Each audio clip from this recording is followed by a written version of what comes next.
Hi guys, so I am making my pandesal right now for the third time. So let's do it, and I hope kung ano ni siya, perfect na ni siya. So here is the mixture. I mix 1/4 cup 1/4 cup of butter melted, 1 cup of milk, warm milk, yeast, 1 egg, and i-combine siya tanan.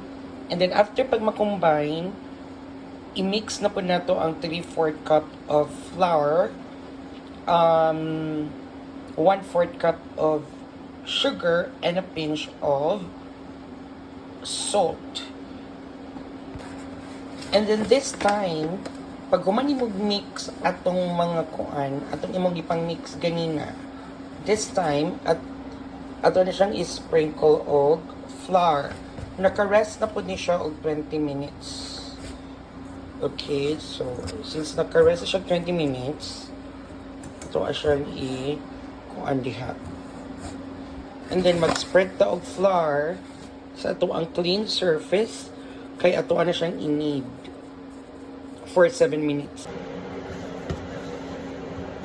So inid na nato ato ang mixture for 7 minutes until ang mixtures become soft.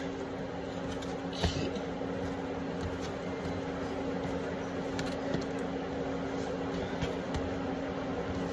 Na.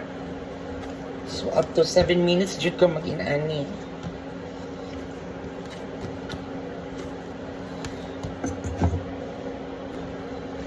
Ayan.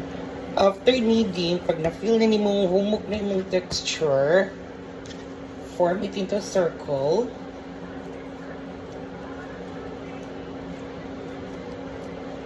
Like that.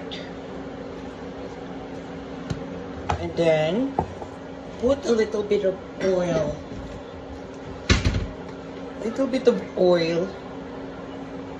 So, wala man may bowl. So, kana lang, wala may bowl. So, diyan lang sa kaldero.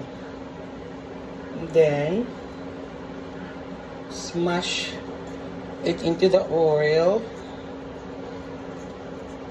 And then, cover it to 1 hour or more hangtod sa mutubo siya.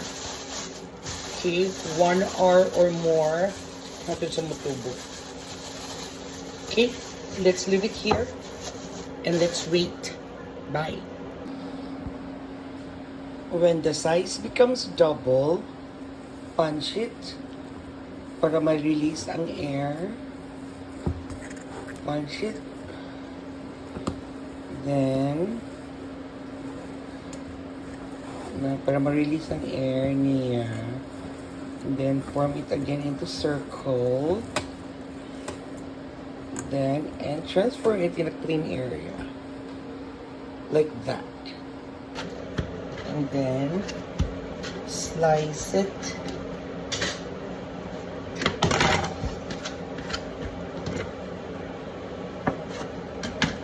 Form a circle.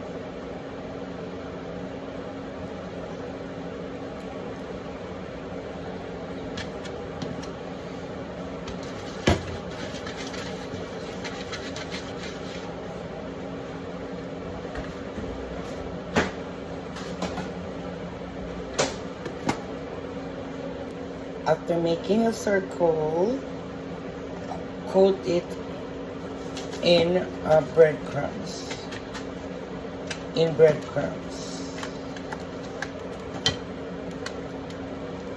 Like that.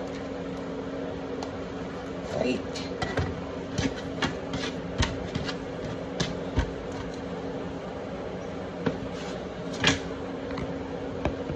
And then after makot sa breadcrumbs, initubo na gani din siya. After mabutangan o breadcrumbs, let's cover it for another 30 minutes to 1 hour. And then we will put it in the oven in a preheated oven na 350 degrees Fahrenheit. And then, let's wait for the final result. Hi guys, so this is the final result of my pandesal. Ay, ayun yun! Oh!